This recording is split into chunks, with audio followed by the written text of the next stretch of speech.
They told you it was love, that what you received, however silent, absent, or conditional, was still something called love, and you believed it. Because what else could you do as a child but survive by agreeing with what hurt you? You made peace with the silence. You gave meaning to the lack. You learned to read faces instead of words, to shrink yourself so she wouldn't have to stretch. But here's the lie no one wants to name. She's not the one still hurting you, not anymore. You are. Not because you want to, not because you deserve to, but because a part of you still lives under the law of her emotional gravity. You orbit a sun that burned out years ago. And that orbit, those patterns, those reactions, those choices, is not about what she does now, it's about what she once represented: safety, approval, worth. And what happens when that representation becomes distorted, unmet, or broken? You don't rebel, you don't rage, you replicate. Because that's how the unconscious survives, through mimicry, not rebellion.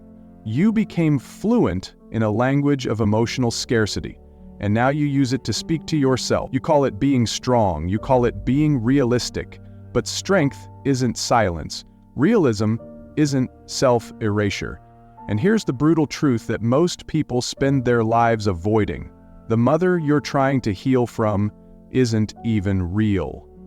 She's a symbol, a structure, an internalized force field built from half-glimpsed memories and inherited pain. You don't just miss her, you carry her.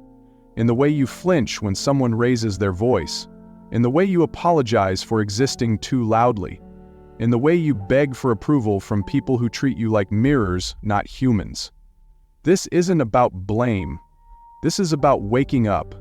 Because healing doesn't begin with forgiveness. It begins with the decision to see that you're not waiting for her love. You're still trying to prove you are worthy of it. And that's the trap. That's the inheritance.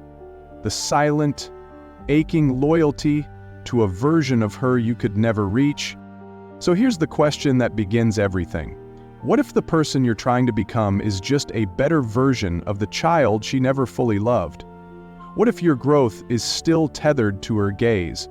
What if everything you've called ambition is secretly an audition for a role she no longer watches? Because if that's true, and you feel that it is, then healing isn't just about moving on.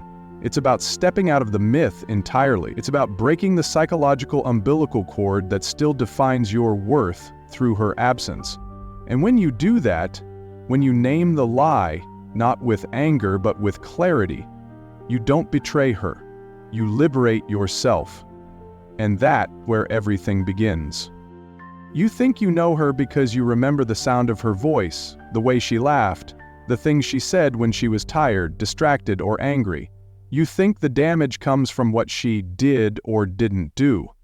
But that's only the surface. What truly shapes you is not the mother in the room, it's the one who stayed long after she left.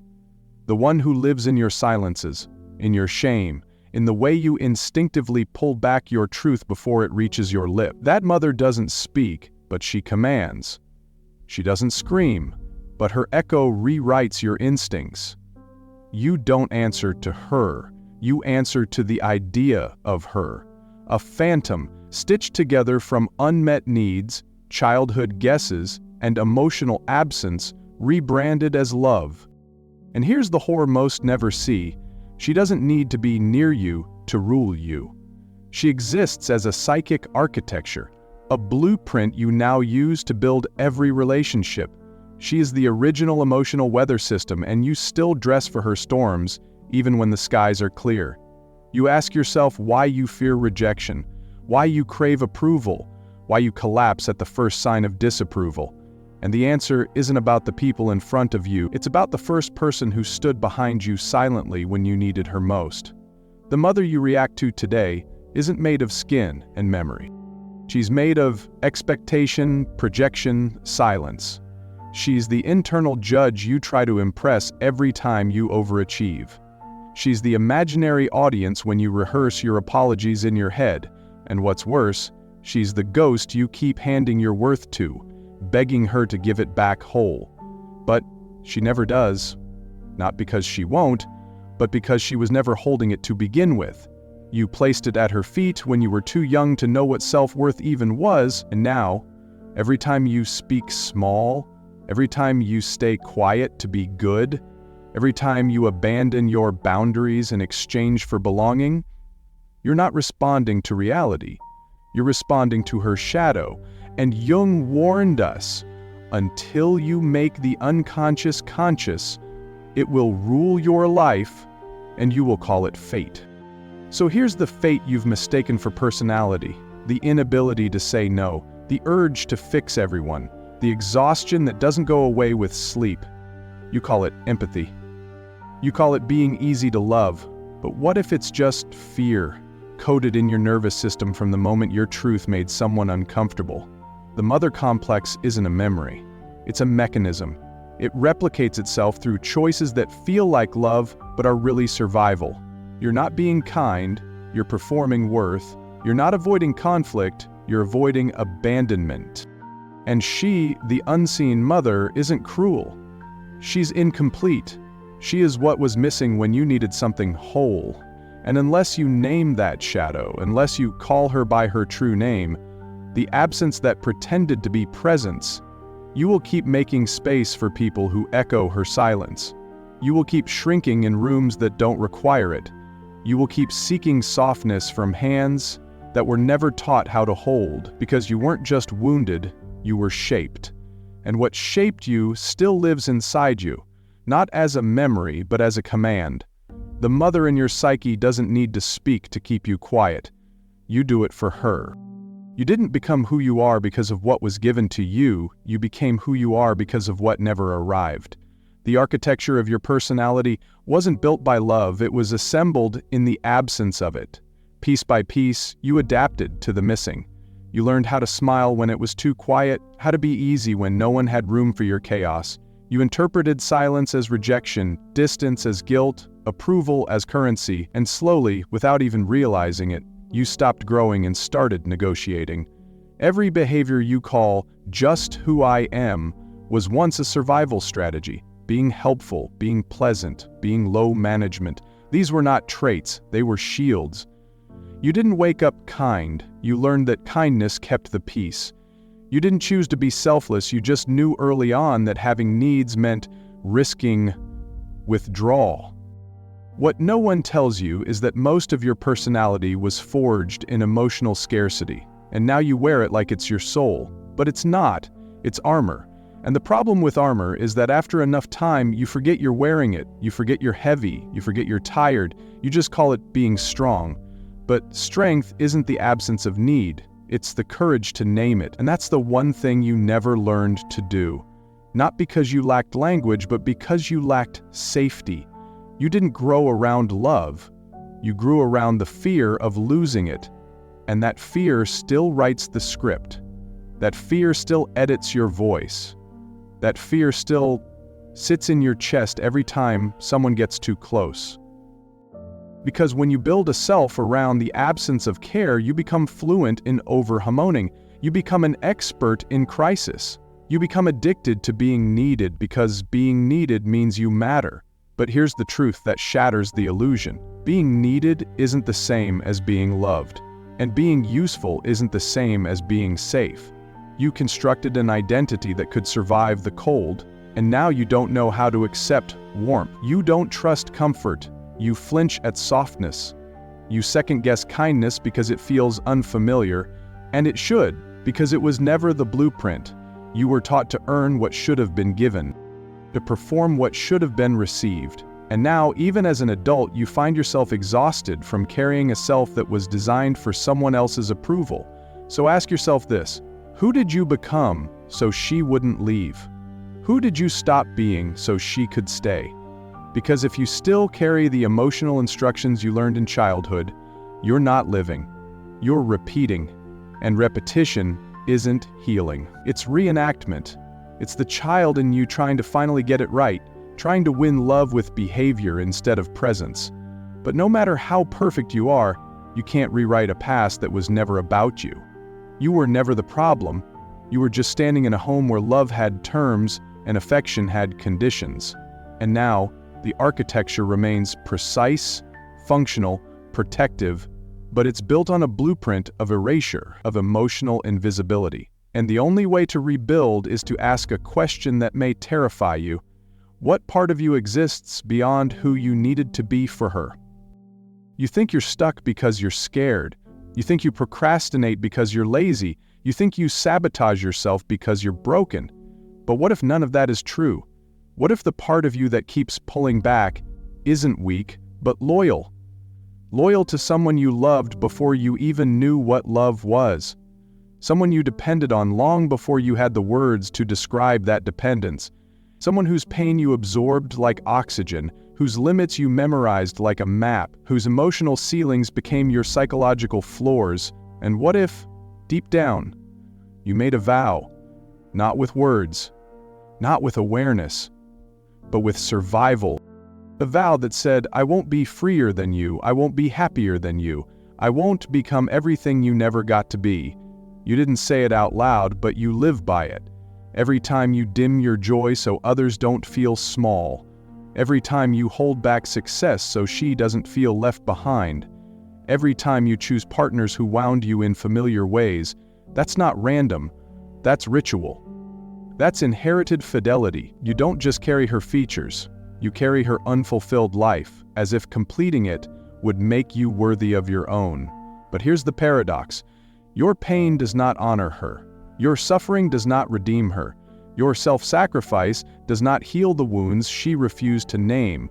You are not saving her, you are repeating her. And that repetition is the real betrayal. Because you weren't born to be her echo, you were born to be her evolution. But evolution requires betrayal. At least that's how the wounded part of you sees it. To grow beyond her grief feels disloyal. To succeed where she stayed small feels like abandonment.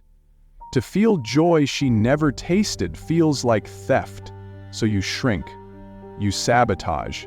You stay just one step below your potential. Not because you can't rise, but because rising feels like leaving her behind. And leaving her behind feels like killing the only version of love you've ever known. But you have to ask yourself, what kind of love demands you stay wounded to prove your devotion? What kind of love punishes your healing as disloyalty? That isn't love. That's emotional inheritance disguised as loyalty.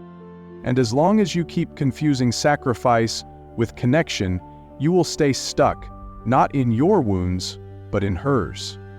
You don't need to betray her to be free. You need to release the contract you never agreed to sign. The one written in glances, in sighs, in unspoken grief. The one that said, I'll carry the pain you couldn't name. I'll live your unlived life instead of my own. And here's the truth. You don't owe anyone your suffering, not even her. Especially not her. Because she didn't ask for your silence. She didn't ask for your stagnation. She asked, without knowing it, for your love.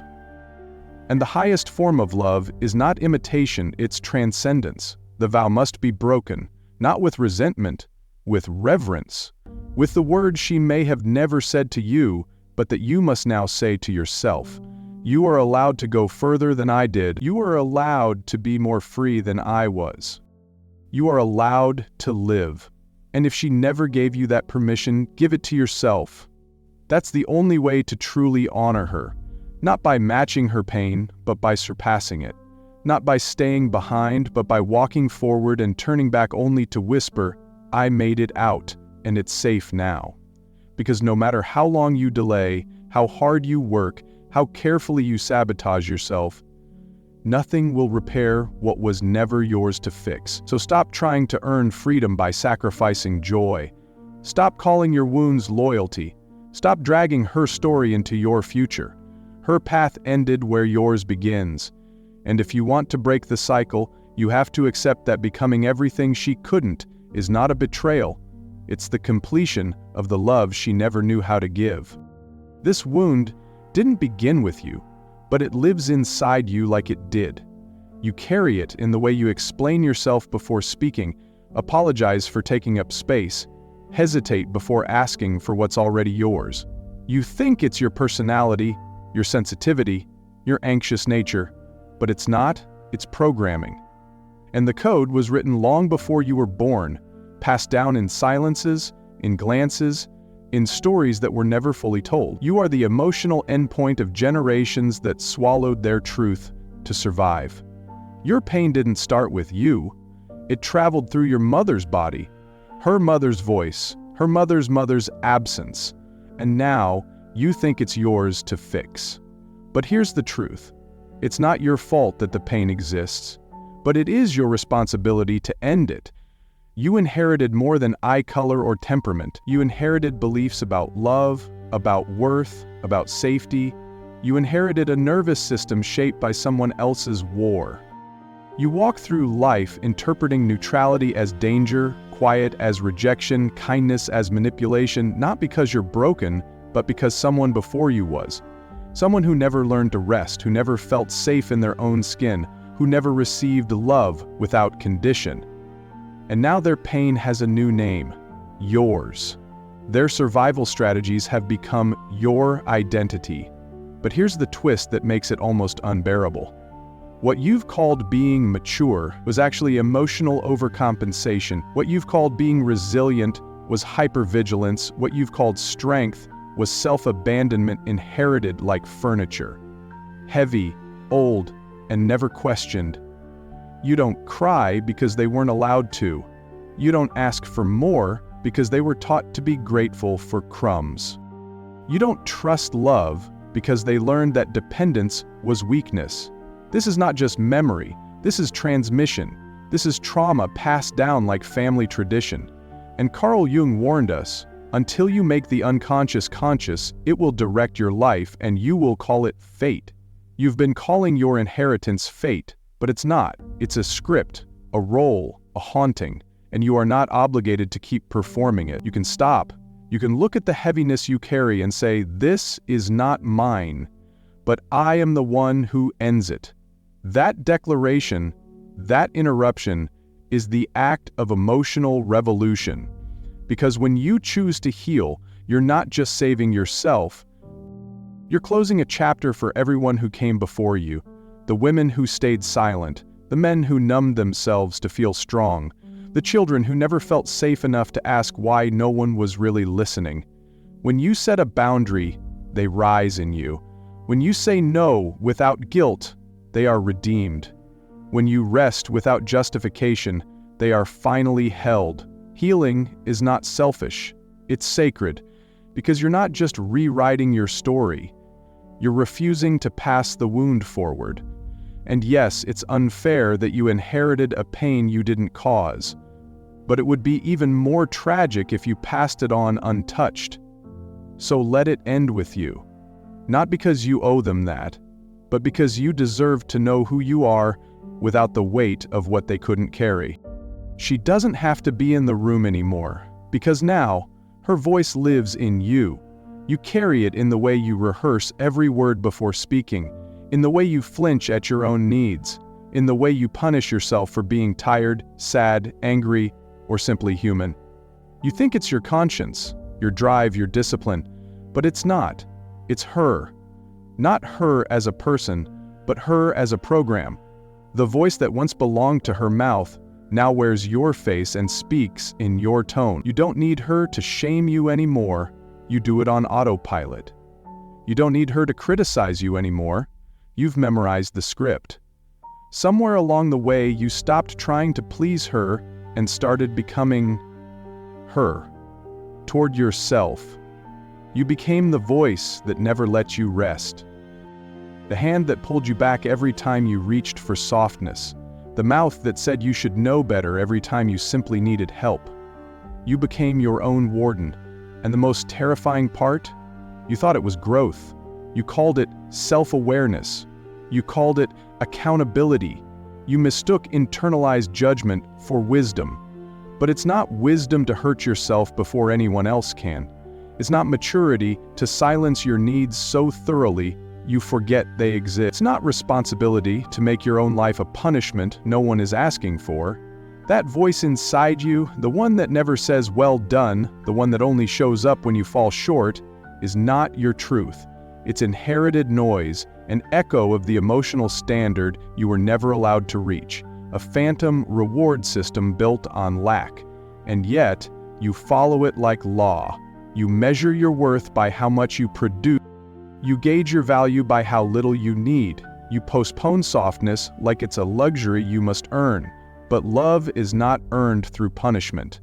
And healing does not arrive by pleasing your jailer, especially when the jailer lives inside your mind. Here is the truth most people never face. You are not being hurt anymore. You are the one continuing the harm in her absence.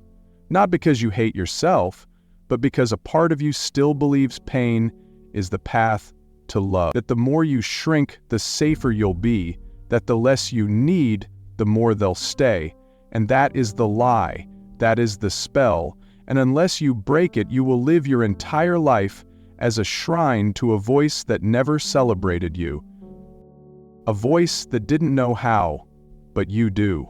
Or at least you can learn. You can build a new voice, not louder, but kinder. One that doesn't ask you to prove your worth through exhaustion. One that lets you sit down without guilt. One that sees your tears and doesn't immediately ask you to explain them. The internalized mother is not your enemy, but she is not your guide either. She is a wound, a template, an unfinished sentence you've been trying to complete with your life. And now you must become the author. You must learn to speak to yourself like someone who deserves freedom, not performance. And that begins with recognizing the prison you built out of love. Because when you finally stop repeating her standards, when you stop guarding her rules, when you stop apologizing for your softness, you don't betray her, you release her. And more importantly, you release yourself. You weren't taught to abandon yourself, you watched it, you absorbed it. You learned it by witnessing what happens when someone's needs are too loud, too persistent, too inconvenient. You watched her silence, her hunger, her grief, her rage, just to keep the illusion of peace intact. And you thought that was love. So you copied her. Not her words, but her erasure. You began to disappear to make others stay. You held your breath in rooms that never welcomed your truth. You made yourself useful instead of visible. And now, years later, you wonder why you feel unseen, while you are the one who keeps turning away from yourself. That's the trap no one warns you about. When the mothering you received was rooted in depletion, your love becomes self-sacrifice. Not because it's noble, but because it's familiar. And so you punish yourself with productivity. You bury your grief under being agreeable. You interpret discomfort as weakness and softness as a threat. You think self-care is a luxury, that rest is earned, that boundaries are cruel. And every time you feel something tender, something human, something needing to be held, you abandon it. You override it. You call it drama. You call it overreacting. You say, "I'm fine," while bleeding through the seams. But the truth is, this isn't emotional regulation. It's emotional extinction. You've been managing your feelings by suppressing them so efficiently that you no longer know the difference between coping and disappearing. And the most brutal part? No one's doing this to you now. You are. You've inherited the script and became the director. You say you're strong, but your strength is silence. You say you're kind, but your kindness is compliance. You say you're low management, but that's just a euphemism for, "I never learned how to hold myself." You don't need more strength, you need more presence with yourself. Because emotional self-abandonment isn't passive. It's an act of repetition, of choosing others over and over again, while leaving your own hand reaching in the dark. You think love means giving everything, but you've never asked what it means to stay with yourself when no one else is staying. That's the inheritance. Not the pain itself, but the reflex to look away when it shows up. And here's the reversal that changes everything. You're not unlovable. You've just never been loved by someone who knew how to stay, especially when it got hard, especially when it got real, especially when you needed more than you could shrink down to. And now, your only task is this: be the one who stays. Who doesn't flinch when your own sadness speaks? Who doesn't criticize the tired parts? Who doesn't abandon the fearful voice in favor of looking strong? Because that strength is killing you. You don't need to be unbreakable. You need to be reachable. And the first person who needs to reach you is you. No more pretending your needs are too much. No more apologizing for existing with open wounds. No more rewarding yourself with love only when you perform perfectly. Stay. Especially when it hurts. Especially when your instinct is to run. Because that is the place where the pattern breaks. Where you stop becoming your mother's reflection and start becoming your own refuge. You've spent your life waiting for the apology that never came, the comfort that was never offered, the gaze that saw all of you and didn't look away. You weren't asking for luxury. You were asking to be held, to be understood, to be chosen without condition. But what no one told you is that the mother you've been waiting for is not coming. Not because she doesn't care, but because she never learned how. And every time you replay that waiting, through partners, through bosses, through friends, you deepen the wound. Because the truth is brutal. She was supposed to protect you, and she didn't. She was supposed to teach you how to stay, but she left. Maybe physically, maybe emotionally, maybe in the ways that don't leave bruises but still teach a child to disappear. And now, there is only one person left to become what you never had. You. That's the rebirth. That's the door no one opens for you. That's the transformation that doesn't look like light. It looks like collapse, like crying on your own shoulder, like whispering, "I've got you," when the world goes quiet. Becoming your own mother doesn't mean excusing her. It means ending the search for her in every face that resembles approval. It means holding the part of you she dropped, not to prove anything, but to finally be whole. You don't need another person to repair you. You need a new presence inside you. A voice that doesn't ask, "What's wrong with you?" but instead says, "Of course this hurts. And I'm not leaving." That's the voice that rewires you.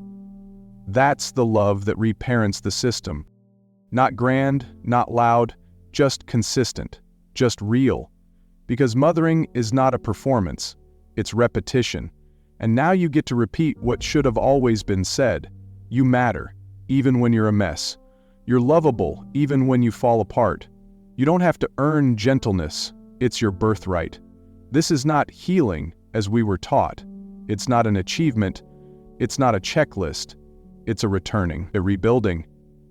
A remembrance that you were never too much, you were just never given enough room.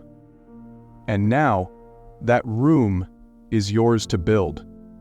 With boundaries that say, "I choose me," with rituals that say, "I'm not abandoning myself today." With silence that doesn't feel like punishment, but rest. And the miracle is this: the more you mother yourself, the less you crave rescuers. The more you stay with yourself, the less you fear being left, because you've stopped outsourcing love to people who don't know how to hold it. You've stopped begging for care in languages that never spoke your name. And when that shift happens, when the inner mother is born, not as a fantasy but as a fierce, tender presence inside you, something breaks open. Not the pain, the lineage, the expectation that you had to live, waiting. You don't. You're here now, and that's enough to begin. There's a moment in every life where you must decide, will you carry the pattern forward, or will you burn it where you stand? Because the truth is this: what hurt you will become you if you don't interrupt it. What you hated in her will live in your voice, your choices, your silence, unless you name it, dismantle it, and bury it with the version of you that needed it to survive. Trauma doesn't always scream. Sometimes it whispers through habits, through reactions that feel automatic, through relationships that repeat the same ache under a different name. And if you're not paying attention, you'll think this is just who you are, but it's not. It's who you became to keep from breaking. And now, that armor is your prison. Because the longer you wear it, the more it becomes your skin. The more you defend it, the more you disappear behind it. And the worst part is, you'll call it love. You'll say, "This is how I protect people. This is how I stay strong.